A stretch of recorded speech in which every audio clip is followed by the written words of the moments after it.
Welcome to the Leo. 4 రాష్ట్రాలు ఒక కేంద్రపాలిత ప్రాంతంలో జరిగినటువంటి ఎన్నికల ఫలితాలు వచ్చాయి, మన అందరికీ తెలుసు.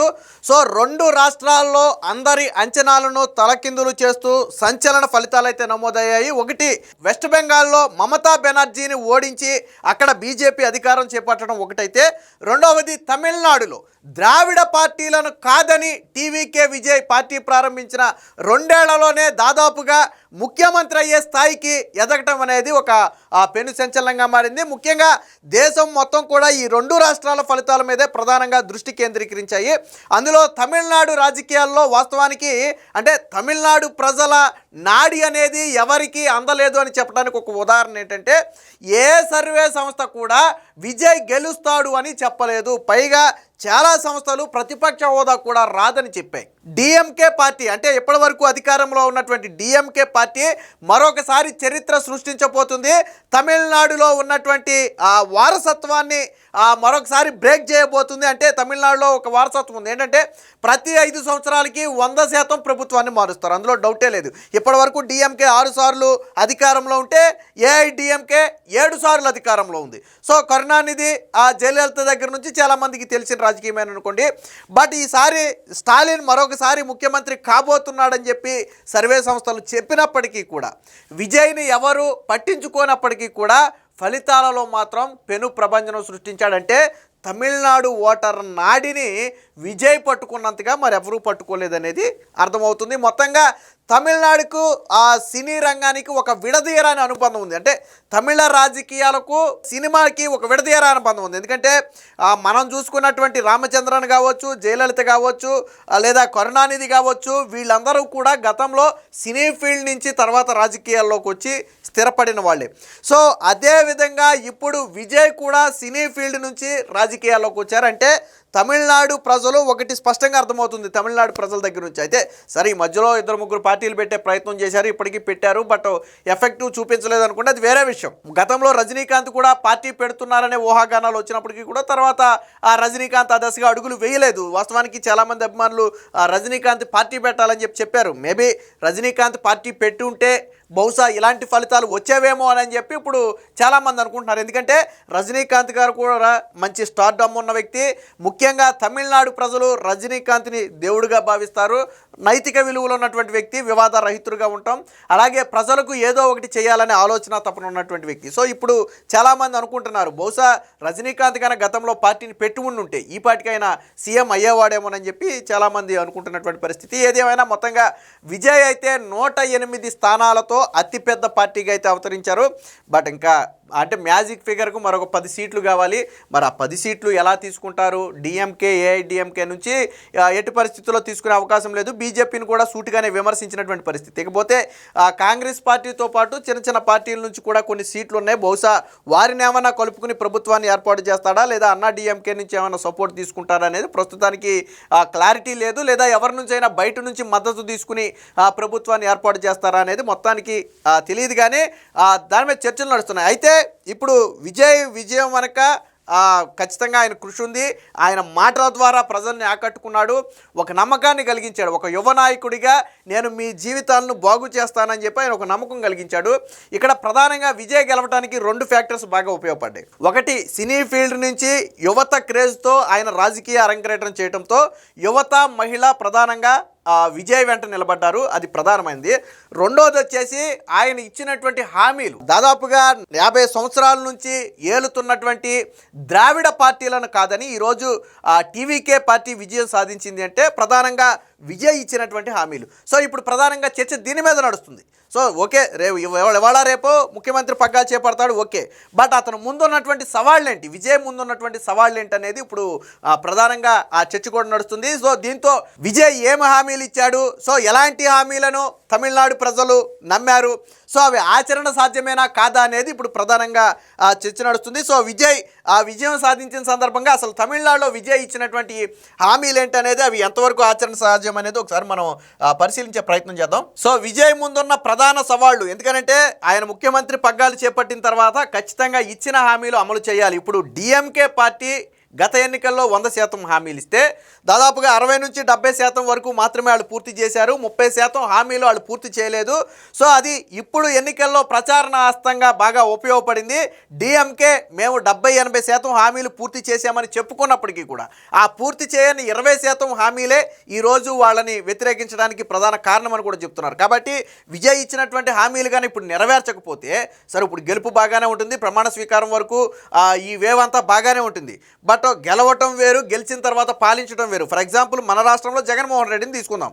జగన్మోహన్ రెడ్డి కూడా ఆ రోజు 151 సీట్లతో అతిపెద్ద మెజారిటీ సాధించాడు 2019 ఎన్నికల్లో. కానీ తరువాత ఏం జరిగింది? సో ఇచ్చిన హామీలను అమలు చేయడంలో జగన్మోహన్ రెడ్డి విఫలమయ్యాడు. విఫలం అంటే ఇలాంటి విఫలం కాదు, దారుణమైనటువంటి విఫలమయ్యాడు. ఉద్యోగులకు సిపిఎస్ రద్దు చేస్తాం దగ్గర మొదలుపెట్టి, మద్యపాన నిషేధం దగ్గర మొదలుపెట్టి, విద్యార్థులకు సన్నబియ్యం దగ్గర మొదలుపెట్టి, 2.5 లక్షల ప్రభుత్వ ఉద్యోగాల కల్పన దగ్గర మొదలుపెట్టి, సో ఇలా 1 కాదు 2 కాదు అనేక హామీలను జగన్మోహన్ రెడ్డి విస్మరించాడు. సో ఈ ఫలితం ఏంటి? దాని ఫలితం ఏంటి? 45 సంవత్సరాలకే పింఛన్ ఇస్తానని కూడా జగన్మోహన్ రెడ్డి ప్రచారంలో చెప్పాడు. 2 పిల్లలకు ఆ రోజు తల్లికి వందనం అమ్మఒడి పథకం ఇస్తానని చెప్పి జగన్మోహన్ రెడ్డి అప్పట్లో చెప్పాడు. సో ఇవన్నీ కూడా ఆచరణలోకి రాలేదు. ఫలితంగా ఏమైంది? మొన్న ఎన్నికల్లో ఏం జరిగిందో మనం చూసాం. కాబట్టి ఇప్పుడు విజయ్ కూడా ఏంటంటే తను ఇచ్చిన హామీలు నెరవేర్చుకోవాల్సిన బాధ్యత ఉంటుంది. సో ఇంత విజయం సాధించినప్పటికీ కూడా హామీలు నెరవేర్చుకోకపోతే వచ్చే ఎన్నికల్లో ప్రజలు ఆదరించే పరిస్థితి ఉండదు. సో ఏం హామీలు ఇచ్చాడనేది ఒకసారి మనం ఇక్కడ పరిశీలిద్దాం. ప్రధానమైనటువంటి హామీ, ఇప్పుడు కష్టతరంగా భావిస్తున్నటువంటి కీలకమైనటువంటి హామీ ఏంటంటే మహిళలకు నెలకు 2,500 రూపాయల ఆర్థిక సహాయం తమిళనాడులోని ప్రతి మహిళకు. మరి దానికి ఏమన్నా కటాఫుల్లాగా ఏమైనా పెడతారేమో, మరి వైట్ రేషన్ కార్డు అనో లేకపోతే ఏజ్ కానీ అలాంటిది ఏమైనా పెడతారేమో మనకు తెలియదు. కానీ తమిళనాడులో ఉన్నటువంటి మహిళలకు నెలకు 2,500 రూపాయల ఆర్థిక సహాయం చేస్తానని చెప్పి హామీ ఇచ్చారు. సో ఇదొక భారీ ఆర్థిక వ్యయంతో కూడుకున్నటువంటి హామీ. ఇకపోతే వధువుకు, అంటే కొత్తగా పెళ్లి చేసుకుంటే ఎవరైనా సరే ఆ వధువుకి 8 గ్రాముల బంగారము, ఒక పట్టు చీర ఇస్తానని చెప్పారు. సో ఇది కూడా 8 గ్రాముల బంగారం అంటే ఈ రోజుల్లో ఆషామాషి వ్యవహారం కాదు, అంటే నాకు తెలిసి కాసు బంగారం అనుకుంటా. సో కాసు బంగారం ఇవ్వాల్సి ఉంటుంది. ఇకపోతే నిరుద్యోగ గ్రాడ్యుయేట్లకు నెలకు 4,000. సో 29 సంవత్సరాలు ఏదో పెట్టినట్టుగా ఉన్నారు. 29 సంవత్సరాలు దాటి ఉద్యోగం లేని ప్రతి వ్యక్తికి కూడా, చదువుకుని ఉద్యోగం లేని ప్రతి వ్యక్తికి కూడా నిరుద్యోగ భృతి ఇస్తానని చెప్పారు. ఇది 4,000. సో ఇదొక భారీ హామీగా మారిపోతుంది. సో నిరుద్యోగుల సంఖ్య కొంచెం ఎక్కువగానే ఉన్నట్టుగా తమిళనాడులో చెప్తున్నారు. సో ఇదొక పెద్ద హామీ. సో దీనికి కూడా బడ్జెట్లో కీలక కేటాయింపులు చేస్తేనే కానీ నెరవేర్చలేని హామీ. ఇక వృద్ధులు, దివ్యాంగులకు నెలకు 3,000 రూపాయలు ఇస్తున్నారు. సో ఇది జరుగుతున్నదే కాబట్టి పెద్దగా ఇబ్బంది ఉండదు. ఇక ఏడాదికి 6 వంట గ్యాస్ సిలిండర్లు ఉచితంగా. ఇప్పుడు ఆంధ్రప్రదేశ్లో 3 సిలిండర్లు ఇస్తామని చెప్పాం.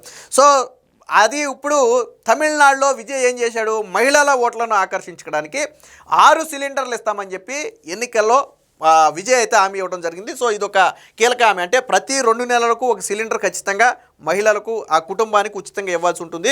సో ఇది కూడా కొంచెం కష్టతరమైంది, అంత ఈజీగా అయ్యేది కాదు.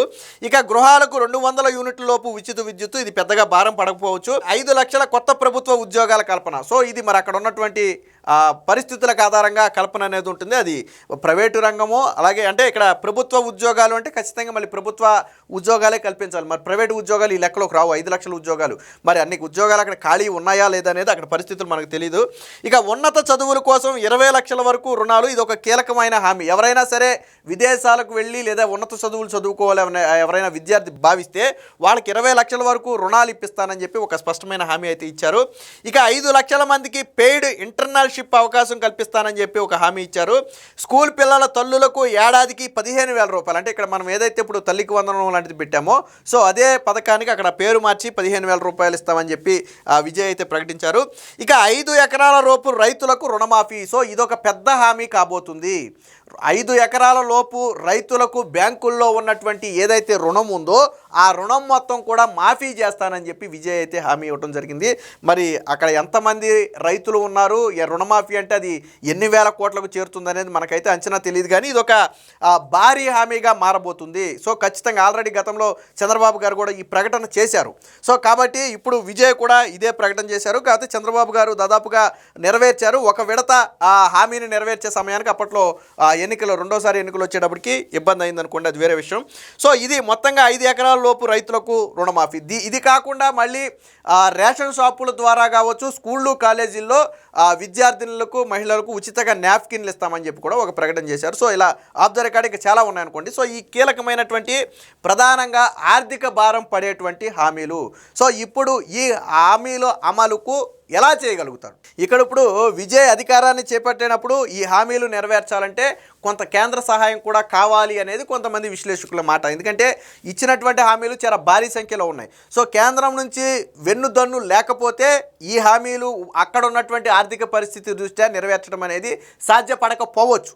ఒకవేళ ఇదే జరిగితే అభివృద్ధి అనేది పూర్తిగా పోయి వీటికే మొత్తం నిధులన్నీ కూడా ఖర్చు చేయాల్సిన పరిస్థితి వస్తుంది. కాబట్టి మరి ఆ కోణంలో ఏదైనా బీజేపీ మద్దతు కోసం ఏదైనా అన్నా డిఎంకేతో ఆల్రెడీ బీజేపీ అలయన్స్లో ఉంది.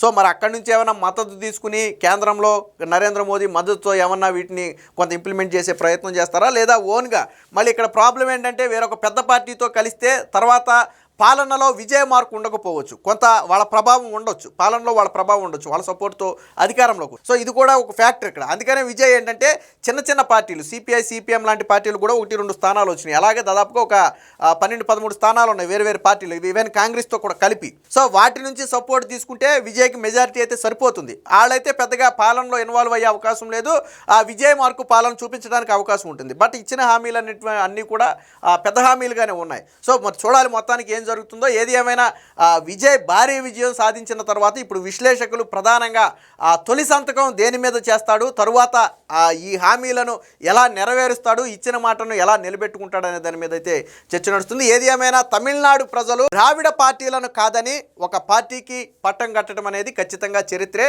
ఎందుకంటే ఈ ద్రావిడ పార్టీలకు ఒక సంస్కృతి చరిత్ర ఉంది. వాళ్ళు తమిళ భాష పరిరక్షకులుగా ఉన్నారు, అలాగే ఆ రాష్ట్ర పరిరక్షకులుగా ఉన్నారు, అలాగే ఉత్తరాంధ్ర ఆధిపత్యాన్ని వ్యతిరేకించడంలో డిఎంకే కావచ్చు, అన్నా డిఎంకే కావచ్చు మొదటి నుంచి కూడా దూకుడుగానే వ్యవహరిస్తున్నాయి. మరి విజయ్ ఎలా వ్యవహరిస్తాడనేది ముందు తెలుస్తుంది. సో ఇవన్నీ కూడా తమిళ ప్రజలు వాళ్ళకి నచ్చింది, తమిళ ప్రజలకు కావాల్సింది. అందుకే చూడండి, హిందీ లాంటి భాషను అక్కడ రుద్దే ప్రయత్నం చేస్తే వాళ్ళు ఊరుకోరు. సో ఇది మరి విజయ్ దీన్ని అంటే నేను ద్రావిడ రాజకీయాలు చెయ్యను అని చెప్పి ఒక మాట చెప్పి ఆయన రాజకీయాల్లోకి అయితే వచ్చాడు. సో ప్రజలు కూడా యాక్సెప్ట్ చేశారు. మరి అది ఎంతవరకు సాధ్యమవుతుంది, ఏం చేస్తాడు, ద్రావిడ రాజకీయాలు చెయ్యను అంటే దాని అర్థం ఏంటనేది ప్రస్తుతానికి తెలియనప్పటికీ కూడా ఏది ఏమైనా దశాబ్దాలుగా ఏలుతున్నటువంటి ద్రావిడ పార్టీలను కాదని విజయం సాధించడం అనేది ఖచ్చితంగా సంచలనమే అని చెప్పుకోవచ్చు. ఏది ఏమైనా విజయ్ పరిపాలన ఆదర్శవంతంగా ప్రజలకు ఉపయోగకరంగా ఇచ్చిన హామీలు నెరవేర్చి ఆ రాష్ట్రాన్ని అభివృద్ధి పదంలో నడిపించాలని చెప్పి ఇప్పుడు అందరూ కూడా కోరుకుంటున్నారు.